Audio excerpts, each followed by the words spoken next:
Hey guys, HDV here and welcome to a brand new video. Today we've got some really cool things to go over. New Datamine images have popped up for Pokemon Pocket as well as the events. We also have some Legends EA stuff to go over and then Pokemon Scarlet and Violet information as well. There's a lot of things to cover today. So if you're excited for the video, make sure to drop a like down below. Let's try and hit 500 likes. It really helps out. Leave a comment with your thoughts on anything we cover in today's video. Subscribe if you're brand new. Ring the notification bell. With all of that out of the way, let's get into the video and I really hope that you enjoy. So, starting things off, let's go over these fresh new Datamines for Pokemon Pocket. This is a really cool sort of event here because there's loads of new Pikachu stuff on display that releases in December. We have Braish Gaming here saying new Pikachu themed coin, playmat, sleeves, and frame coming to Pokemon TCG Pocket. So obviously if you are using the Pikachu deck, you're probably going to be wanting to use a lot of this stuff. So the Pikachu coin, which looks really, really cool. Then we also have this here as well, which is the playmat. Again, I'm assuming this might potentially be part of an event or it might be part of the next premium pass or something like that. But either way, we have the card sleeves as well, which look really, really nice. I cannot wait to get this. Is going to be the one I use. Like, no way, shape or form am I using anything else when we have these card sleeves here. They look so cool. Like, look at a little different Pikachu. He's got a little Oran Berry. He's looking great, having a great time. And then we also have this as well for obviously showcasing the cards and stuff. So yeah, cannot wait for that to come out. It does release in December in the game. So that's that. The next event is the Venusaur event. And this is actually happening on the 6th of December. So this isn't very far away at all. And this is the big Venusaur solo event. So Venusaur items in the store, including a coin, an icon, backdrop, sleeves, frame, and a playmat as well. So these are the coins here, and this is, I believe, the playmat. So you have your icon and the coin, which is cool. I like how they use the different art styles as well. Like the icon is a completely different art style to the coin there. And then we also have the sleeves as well, which also look really nice. Not opposed to using these at all if you did run like some sort of grass deck. And then obviously you have your playmat as well. So this is happening on the 6th of December. So this, like I say, very, very soon. We do have Eurogamer posting about some more information regarding these Datamines. So Pokemon TCG Pocket's next event revealed in Datamine. So we knew these events were like happening, but we've got a little bit more information about this in terms of what you can expect to kind of be taking part in and stuff like that. So it says Pokemon TCG Pocket's next events have been revealed following recent Datamines. Leaked on Reddit and reported by The Gamer, the next round of events due in December will include new battles, emblems, and Wonder Pick events. And it looks like a Gen 1 starter Bulbasaur and its evolutions will be the focus. So currently, players can battle for Lapras EX decks for various rewards, including a special Lapras EX card. I think this is actually over now. I don't know when this was posted, on the 18th of November. So I think that's actually over now, but either way, it appears December will have a similar event, but with players facing Bulbasaur, Ivysaur, and Venusaur. The rewards are as follows. So the first clear reward, so if you take out the Ivysaur deck, you get 2 Pack Hourglass, 50 Shine Stardust, 1 shop ticket, and 25 XP. And then the drop rewards, you can get a promo pack, A Series 2, 25 Shine Dust, 1 shop ticket, is 39% chance. The Venusaur and Scyther deck, you get 4 Pack Hourglass, 100 Shine Dust, 1 shop ticket, and 50 EXP. And also you got the chance of the promo pack, 39% for a shop ticket as well. And then the Venusaur EX deck, you get 6 Pack Hourglass, 150 Shine Dust, 1 shop ticket, and 75 EXP. And then also 39% chance to get the shop ticket, yada, yada, yada. And then also the Venusaur EX and the Lilligant deck, you get 8 Pack Hourglass, 200 Shine Dust, 1 shop ticket, and 100 XP. And then obviously the same kind of drop rewards as well. So very similar to the Lapras event. And the Wonder Pick event, meanwhile, will begin on the 6th of December, and this will focus on Bulbasaur and Magnemite. So you're getting the Wonder Pick event for Bulbasaur, and you're also getting the sort of solo event for Venusaur as well. Much like the current Meowth and Chansey event, which again is also over now. The third event will be another Genetic Apex Emblem event, and while the rewards were not part of the Datamine, it seems likely more emblems will be awarded for players to display on their profiles. Considering the other events, my money's on Bulbasaur making another appearance. So there has been a tiny bit of information Datamine about this. Apparently you have to win 5 battles in a row to get one of the emblems, which is going to be very, very difficult. You know, it's hard to win like 2 games in a row. 5 games I think is a little bit too much. I'm not a fan of that because it's literally just RNG at the end of the day. There's so many RNG factors in this game, like whether you go first or second, like what deck you play and stuff like that. And it's just, for all of those factors to go in your way and for you then have to win every single game for 5 in a row, I don't know how easy that's going to be. I think my best win streak was 7, but I think I just got everything. Like, every hand was great. I got a second every single time.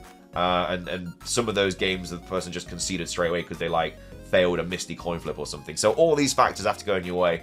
But to win 5 in a row, I think is going to be very, very difficult. But either way, more new items, coins, icons, backdrops, and sleeves will also be added to the shop, which obviously we've kind of already gone over. So yeah, that's more information about the Venusaur event and stuff like that. These are kind of the cards that are coming with the Venusaur event as well. This was posted 2 days ago on the PTCGP Reddit page. So new event is coming, Venusaur Pokemon TCG Pocket. So drop event will have new solo battles available for players to obtain promo cards and more. So this starts on apparently the 29th of November, and then it ends on the 13th of December. So this is a solo battle, but then obviously the Wonder Pick events on the 6th of December or something like that. So this is the really cool Venusaur card. Again, it's not the Venusaur EX card, but it is still something that you're definitely going to want to get. Greninja as well, which is a really good card as well, because the ability of Water Shuriken, you know, once during your turn, you may do 20 damage to one of your opponent's Pokemon. So you're doing 60 damage with Mist Slash, and then you're doing an extra 20 as well. Obviously, I think that can attack your bench Pokemon as well, so it's just very, very useful to have. You got the Haunter promo card, the Onyx promo card, and then the Jigglypuff promo card as well. So these are all going to be part of the solo event, just like for Lapras we had Lapras, Mankey, Pikachu, Clefairy, and there was another one as well off the top of my head. But either way, that's the kind of Pokemon Pocket Datamines that are coming up soon. Obviously, there's the PvP thing as well that's going to probably get revealed relatively soon as well. But either way, Pocket hopefully just carries on with these events because they're very exciting. Again, don't know when the Pikachu one's going to happen, but I really want this one as soon as possible because I want the sleeves and I want the coins. So this might be for the premium pass, but I'm not 100% sure about that. So that's all the Pokemon Pocket Datamines. Moving on, I wanted to quickly go over this from Jean, who has posted this about what Riddler-Q posted, and also with like Legends EA, stuff like that. And this is just kind of like a rough translation of what Riddler-Q was saying the other day. So this was posted on the 15th of November, basically saying, you know, the 5-star Terra Dragon Shiny Rayquaza raid, that's obviously been confirmed. He then went on to say Quasar something, which is the organization potentially. And then he said Rogue, because obviously they do speak to each other in like Chinese and stuff, and it's very difficult to translate because Google Translate is not very good. So Jean might have like a little bit more information than you know, the average person, but they basically say, yeah, so Quasar is the organization potentially, and then they say the Rogue, which again we thought was something to do with like Mega Zarude or potentially Mega Crawdon or something like that. So Rogue from the other riddle is pretty much a conspiracy made from the organization. So I don't know if that is actually going to be a Mega Evolution, or if this is this organization making a conspiracy about Mega Zarude, saying, oh, we know there's a Mega Zarude, but it's not actually a thing. I don't know why they would do that and then not actually make it a Mega Evolution, but that's basically what... like a bit more information about that whole sort of Rogue riddle. So could still be Mega Zarude, could be Mega Crawdon, but yeah, apparently it's a conspiracy theory made from the organization. And then obviously you guys can decide how much to believe. I'm just here explaining what I heard. And then also, yeah, he said the Terra Leak could cause October news to be delayed till January news, but we should still get something before Pokemon Day.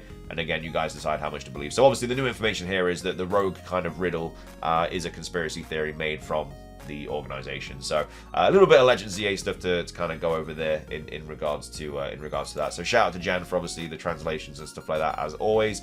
And then moving on, we do actually have some Pokemon Scarlet and Violet stuff to go over as well. It was the 2-year anniversary recently, which is when they announced the Pokemon Shiny Rayquaza Terra Raid event, yada yada yada.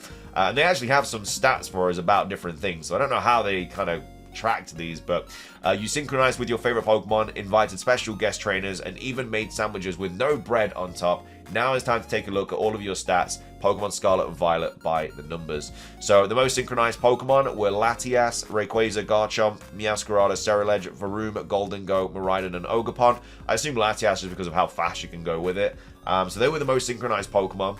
And then these are some of the most Pokemon caught by type. So normal type, Lechonk was caught the most, Rookidee, Diglett. I don't know why they have Deerling there and obviously a picture of Lechonk, but either way, fire, you've got Charcadet, fighting, Makuhita, you've got Nacli for Rock. For Ghost, you had Gimmighoul, which kind of makes sense because of the coins.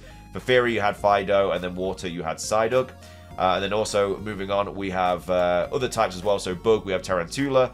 We have Maschiff for Dark, we have Shroodle for Poison, Ralts for Psychic, Varoom for Steel, Hoppip for Grass, which is an interesting one, Cyclizar for Dragon, Sotodle for Ice, and then Pawmi for Electric. And as well as that, some of the Pokemon most commonly added to a team. So Gyarados, Garchomp, Lucario, Fletchinder, Florigato, Meowscarada, Crocodile, Skeledirge, Sadon, the Quaquaval evolution line, Pawmi, and then Sharkadet as well. And then as well as that, we have Terra Pokemon most challenged in Terra Raid battles. So Charizard, which makes sense because when that came out, everybody was doing it. Blissey, just simply because of the XP it gives you. Ditto, because obviously like IVs and everything. Cinderace as well, which is an interesting one. And then Eevee. We have had an Eevee event, so that might be why. And then top special guest trainers invited. Iono, Grusha, Brassius, Katie, and Larry. And then also we have 432,932,482 plus sandwiches made. No idea how they track that number, but it is what it is. We have the top sandwich ingredients being butter, wasabi, mayonnaise, salt, and peanut butter. The ingredients were pickle, tomato, ham, banana, and green bell pepper. And then we have this from Bulba Garden. So we also, I think there's a couple more replies as well. So yeah, thanks for the great memory. So these are the most TMs created. So TM001, Takedown, Drain Punch, Mud Slap, Terra Blast, and Protect. And then yeah, that's kind of some pretty cool, I guess, numbers and stuff for Pokemon Scarlet and Violet. But as well as that, we have this pretty big news as well. So Go Nintendo tweet here posting saying Pokemon Scarlet and Violet become Japan's best-selling Pokemon games of all time. So they have taken over Pokemon Red and Blue. So will this record ever be broken? You'd like to think so. I feel like Generation 10 will smash this out of the park. Especially if it's like...